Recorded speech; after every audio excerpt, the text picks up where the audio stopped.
You could have the best email copy, the most beautiful email designs, the most irresistible offer in the entire world. None of it matters if your emails land in the spam folder. And in 2026, deliverability is harder than it's ever been. Gmail and Outlook have tightened their filtering over the past year. The rules have changed and the thresholds are stricter. And brands that were doing fine 12 months ago are now watching their open rates drop and have no idea why. Over the past few years, we've generated over $50 million in email revenue for e-commerce brands. And I can tell you from experience, deliverability is the silent killer. Most brands don't even know they have a problem until they've already lost thousands of dollars in revenue. So in this video, I'm gonna give you the complete deliverability guide for 2026. What's changed this year, the technical setup you need, how to monitor it, and the mistakes that are sending your emails straight to spam. Whether you're a brand new to this or you've been doing email marketing for a few years, this is the video you need to watch right now. Because if you don't get this right, nothing else in your email strategy will work. Let's get into it. Let's start with the foundations, because the first thing you need to know is what deliverability actually means. Most brands confuse delivery rate with deliverability. They're not the same thing. Your delivery rate is the percentage of emails that don't bounce. So if you send 10,000 emails and then 9,800 don't bounce, your delivery rate is 98%. And a lot of brands look at that and say, great, almost everyone got my email. But that's not what happened. Because out of those 9,800 emails that were delivered, a chunk of them might have landed in the spam folder. The recipient's inbox provider accepted the email, but filtered it away from the inbox, from the primary inbox folder. The customer never sees it, never opens, never buys anything. Deliverability is the percentage of emails that land in the inbox. Not just delivered, but seen. And here's why this distinction matters so much. If you send 10,000 emails and 95% of those emails land in the inbox folder, while 15% go to spam, that's 1,500 people who never see your message because no one checks their spam folder. If those emails were generating even $1 per recipient, that's 1,500 gone per send. Multiply that across flows and campaigns in a month, and you're looking at tens of thousands in lost revenue. So before you optimize your copy, your designs, your flows, whatever, you need to make sure your emails are actually reaching inboxes, because if they're not, nothing else matters. So what actually determines if your emails land in inbox or get filtered? That brings us to point number 2, which is your sender reputation and your authentication setup. These are the two things, like the most important ones, that inbox providers use to decide whether to trust you or filter you. Think of your sender reputation as your credit score for your email domain. Every time you send an email, inbox providers like Gmail, Yahoo, or Outlook are watching what happens.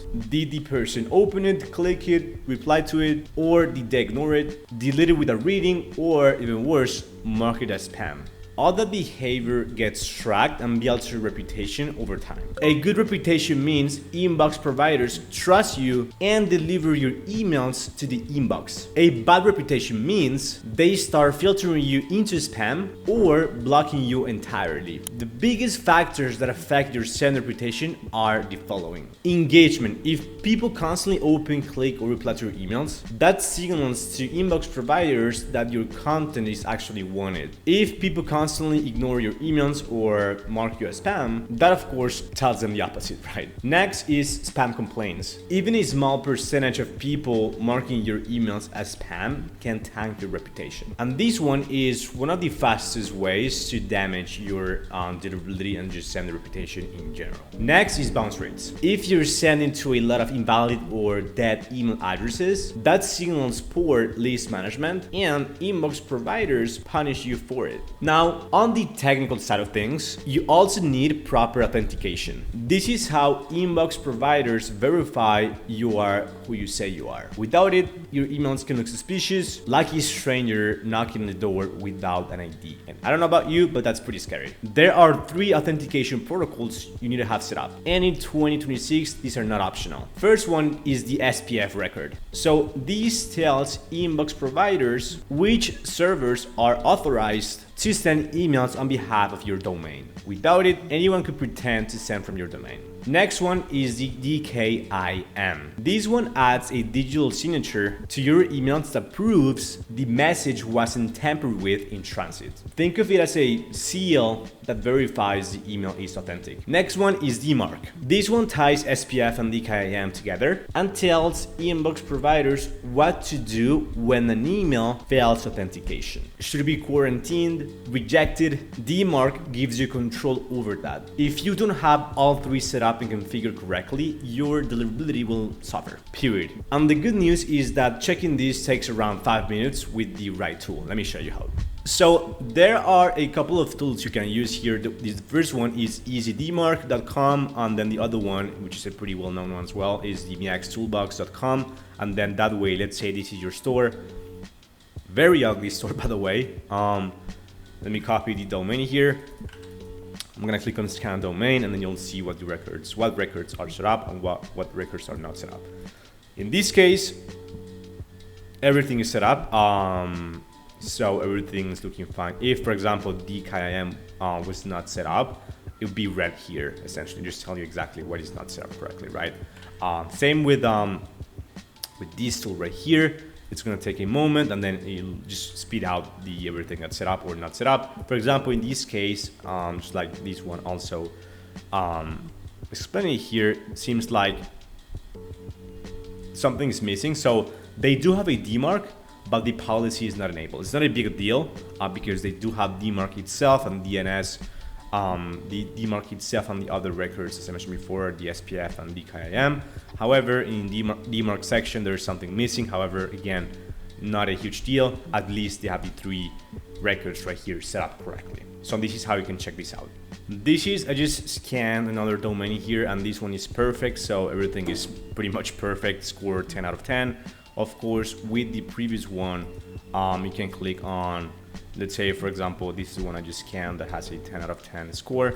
Typically, well, it's not working anymore, but you can just see the full details, and then you'll be able to see what is missing exactly. But as long as the three records are set up correctly, it's good to go. All right, so your authentication is set up and your sending domain is configured, but none of that matters if the email list you're sending to is full of dead weight. Which brings me to the point number 3, list hygiene, keeping your email list clean. And this is the one that fixes more deliverability problems than anything else. Here's the reality. Your email list is constantly decaying. People change email addresses, they lose interest, they signed up for a discount and never plan to buy again. And if you keep emailing those people month after month, you're just actively hurting your deliverability. Because every time you send to someone who ignores your email, inbox providers notice. Every bounce, every unsubscribe, every spam complaint, every unopened emails chips away at your sender reputation.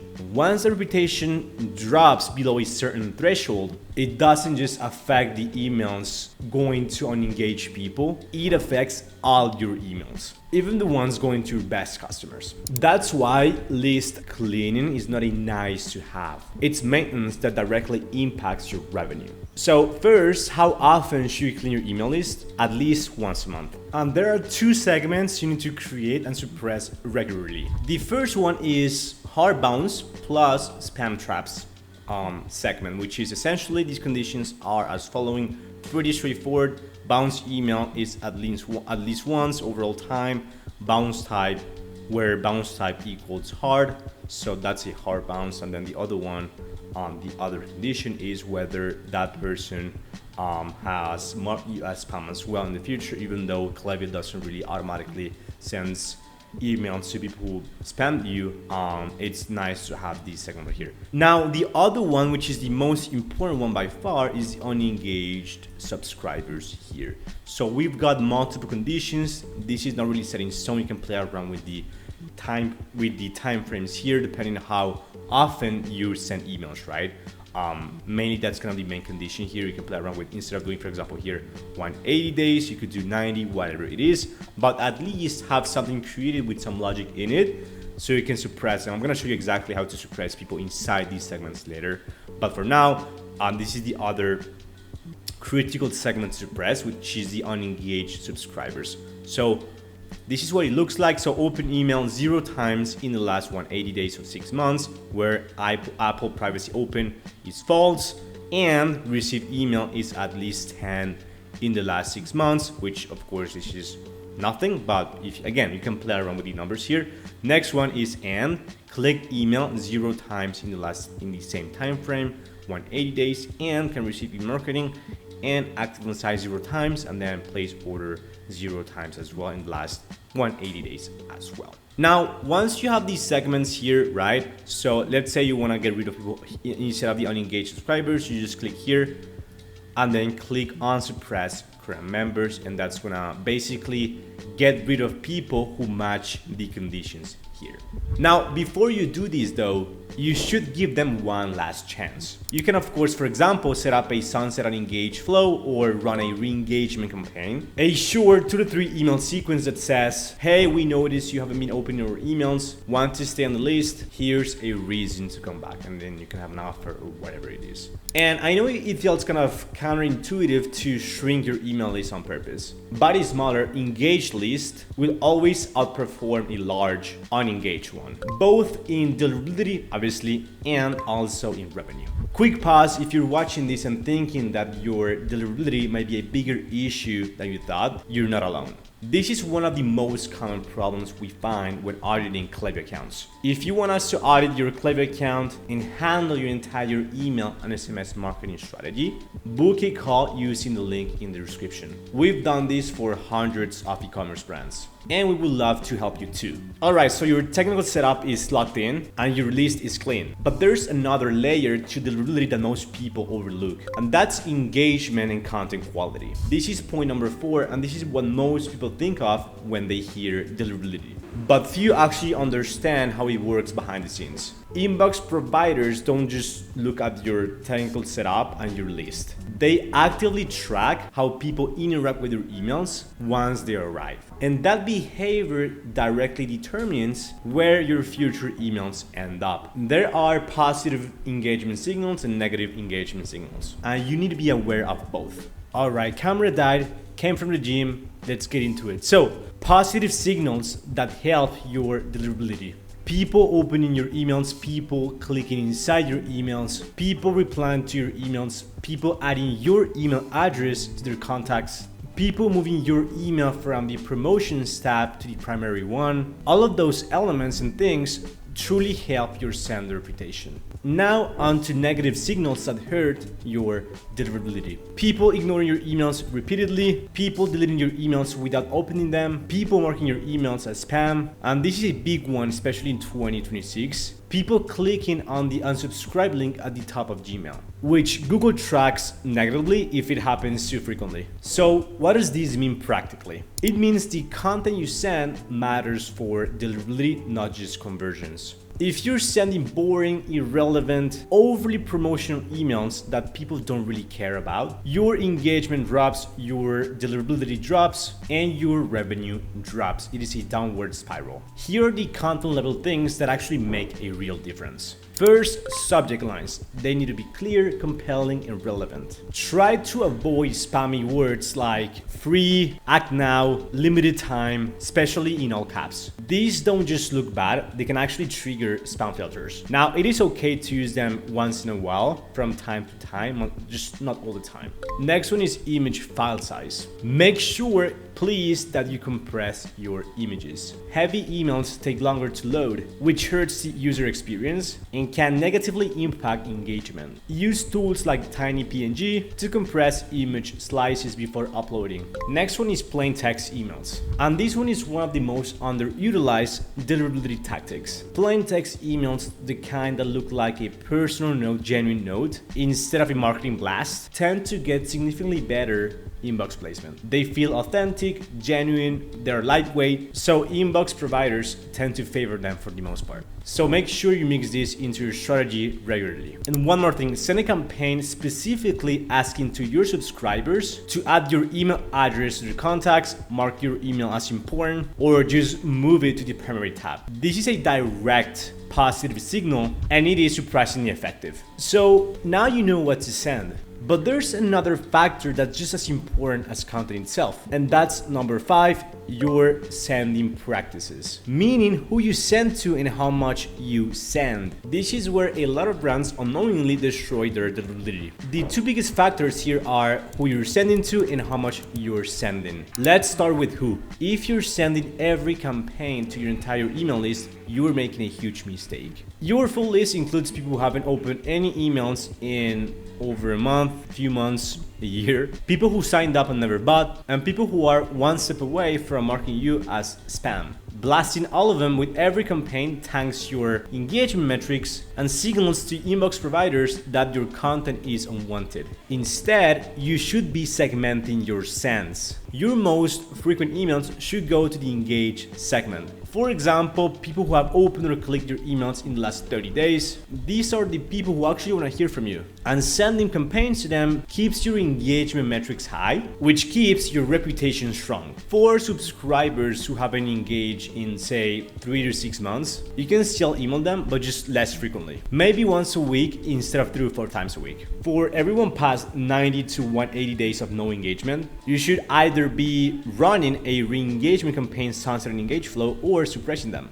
as we covered in the list hygiene section. Now, let's talk about volume here. Sudden spikes in send volume are a huge red flag for inbox providers. If you normally send 20,000 emails a week and suddenly blast 100,000 emails in one day, that obviously looks suspicious. It triggers filtering. This is especially important to understand, especially if you're ramping up for a big event like Black Friday, or if you're transitioning to a new sending domain. Increase volume and gradually warm up your domain essentially. Start with your most engaged segments. Prove to inbox providers that people actually want to open your emails and read your emails, and then slowly expand to larger segments over a few weeks. And the same principle applies to new domains. If you just set up a new dedicated sending domain, just don't blast your entire email list on day one. Warm it up over 2 to 6 weeks by sending small volumes to your most engaged subscribers and gradually increasing.